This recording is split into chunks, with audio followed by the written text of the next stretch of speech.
When I turn up at the hospital, I'm eventually told by someone called Nigel I can have a bed.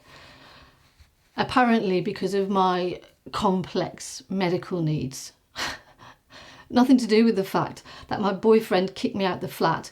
I've next to no possessions because he won't let me have them, and I've nowhere else to go. Jason. Bastard.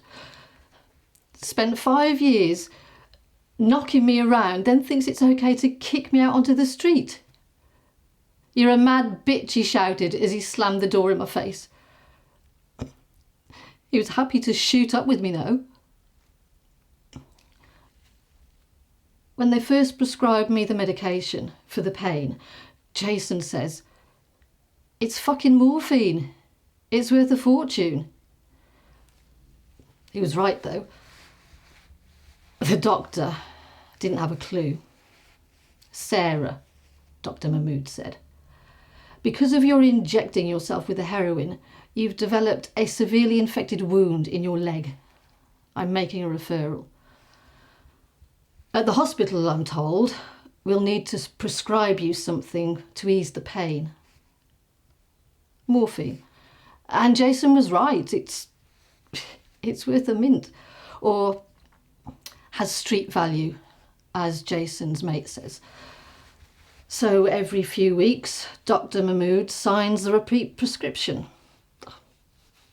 Maybe more often if I tell him how much pain I'm in. Helps by the smack. And then I'm told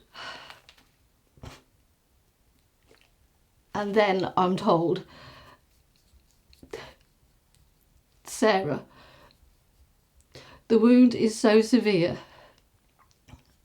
The only option is to arrange for a below-the-knee amputation. Do you understand what that is? Of course I know what it is. Fuck it. If I'm having half my leg sawn off, I'm not taking no shit about injecting.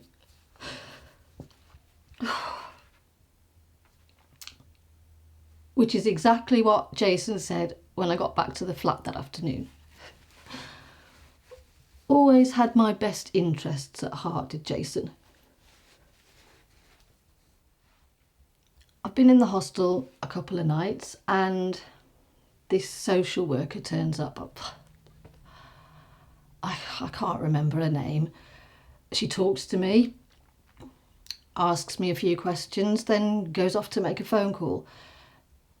It's a medical intervention, I hear her say on the phone. Then she comes back in and repeats to me what she said on the phone. And I'm thinking, does this woman know anything of what's happened to me? Does she know anything at all about my fucking life? She doesn't give a shit about me or what I want. It's all about the wound. I never see her again. A few days later, someone else tells me I'll be given priority housing somewhere safe and decent. Then the district nurse says she's really worried about the state of my leg. Sara, she says, I've got you an appointment with someone from a specialist agency. I think it's Women's Aid or something like that. I'm not really sure what she means.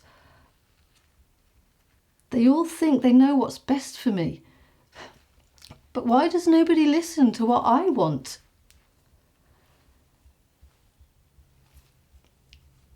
The pain in the leg is getting pretty bad and I need to score. I borrow Nigel's phone at the hostel and arrange to meet Dr. Mahmood. He'll prescribe me what I need. When I meet Dr. Mahmood, he's flustered and he won't look at me.